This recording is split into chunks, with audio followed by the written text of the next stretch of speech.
गुरुदेव, आपके चरणों में कोटि कोटि प्रणाम।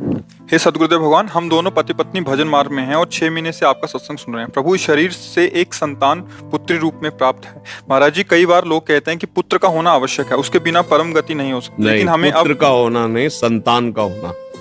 गृहस्थी में संतान को होना आवश्यक है, क्योंकि मान लो अगर वो पुत्री ना होती किसी की, तो तुम्हारी पत्नी कैसे बनती आके? तुमने किसी की पुत्री का पाणी ग्रहण किया तो तुम्हारी पुत्री हुई, किसी को पाणी ग्रहण कर दो। अब भगवान वो पुत्र रूप भेजते हैं या पुत्री रूप भेजते हैं, संतान भेजते हैं, ठीक। और जब संतान नहीं भेजते हैं तो हम जगत के बाप को संतान बना लेते हैं।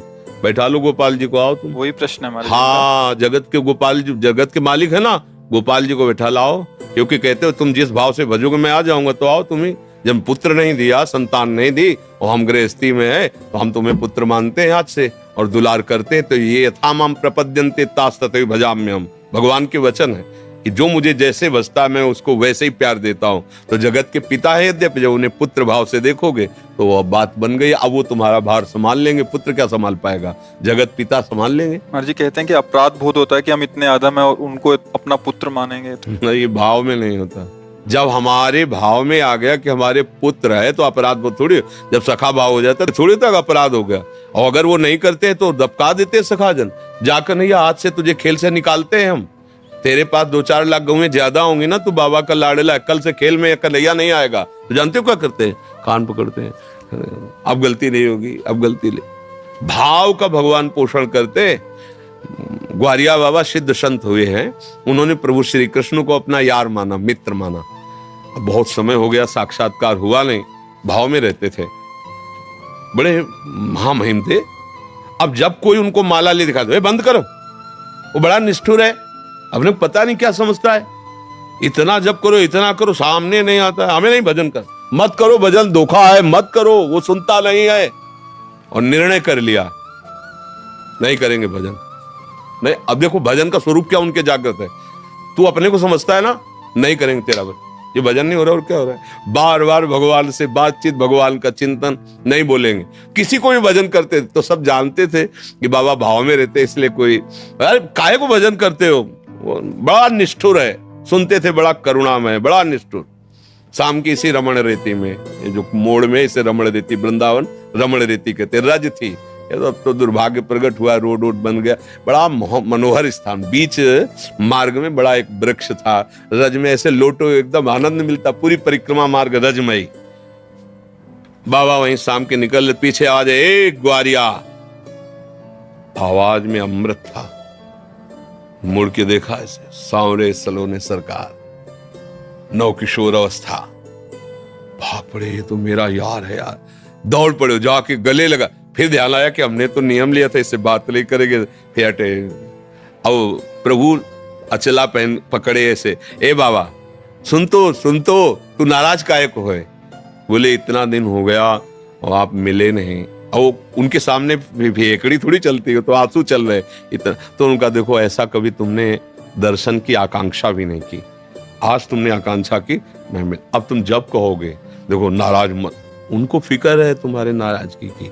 अगर हम उनको सखा मानते तो फिर सखा ही माने, भगवान का वैभव ना देखे, नहीं तो सखा नहीं मान पाओगे। उनका वैभव ऐसा अनंत है कि फिर सखा तुम सोच पाओगे। अगर पुत्र मानना तो केवल पुत्र ही भाव रखते हुए कि मेरा, और अगर उनके भगवान के भाव में जाओगे तो पुत्र क्या, मच्छर भी नहीं है उनके सामने, हम क्या है। अनंत ब्रह्मांडों का स्वामी, एक रोमकूप में करोड़ ब्रह्मांड, उन ब्रह्मांडों में इतने जीव, दिखरावा माते तीन अद्भुत रूप, अखंड रोम रोम प्रतिलागे, कोटि कोटि ब्रह्मांड, भला वो हमारे पुत्र हो सकते?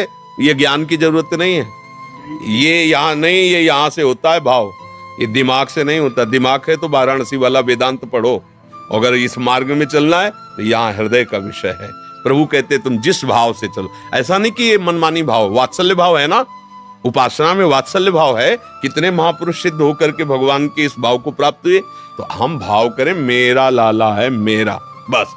अपना लाला कलेक्टर हो तो उसे कलेक्टर की तरह थोड़ी बैठा रहेंगे, हमारा लाला है, हम अपनी तरह बैठ, सबके लिए भगवान है, लेकिन मेरे लिए गोपाल जी, मेरे लिए लाला है। अभी बात बन जाएगी, समझ में आई? महाराज जी कोटि कोटि प्रणाम। महाराज जी, हमने अपने घर के मंदिर में अपने माता पिता जी की छवि विराजमान करी हुई है, जो श्री जी के चरणों में चले गए हैं। कुछ लोग कहते हैं कि पितरों की छवि ठाकुर जी के साथ नहीं रखनी चाहिए, कृपया मार्गदर्शन करें।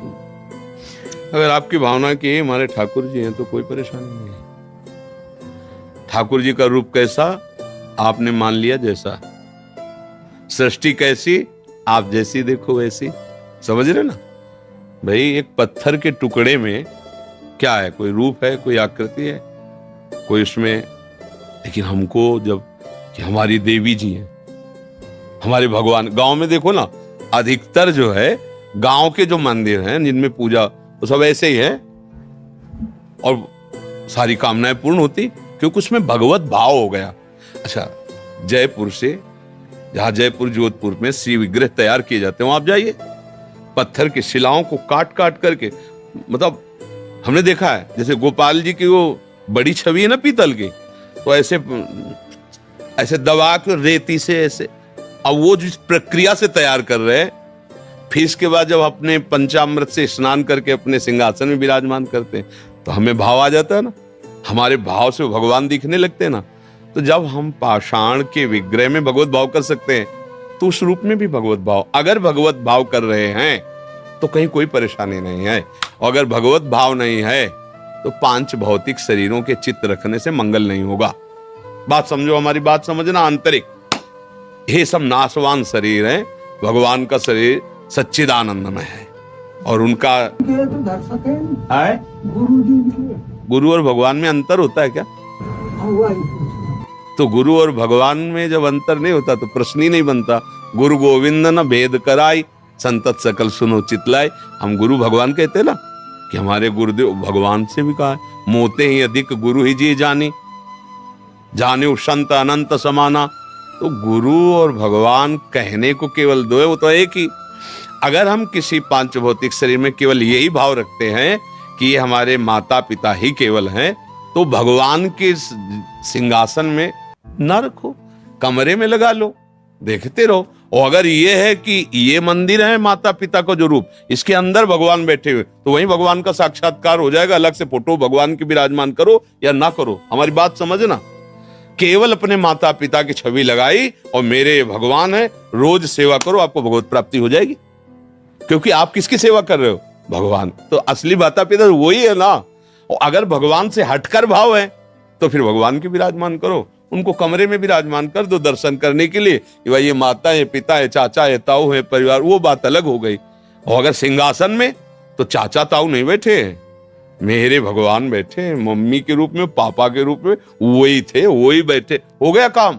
बस उनको जोड़ो, उनमें थे, उनमें है, उनमें रहेंगे। भाव करना है, भाव कर लिया तो पाषाण से भगवान प्रकट हो गए, खंबे से भगवान प्रकट हो गए, कुत्ते से भगवान प्रकट हो गए, भूत से भगवान प्रकट हो गए। तो माता पिता के चित्र से काहे नहीं प्रकट हो जाएंगे? काऊ से कहा जहां प्रभु नहीं वहां है, प्रकट हो जाए। पर बात समझना, हमारी आंतरिक बात समझ पाए। किसका प्रश्न था, आप समझ पाए? बस ठीक।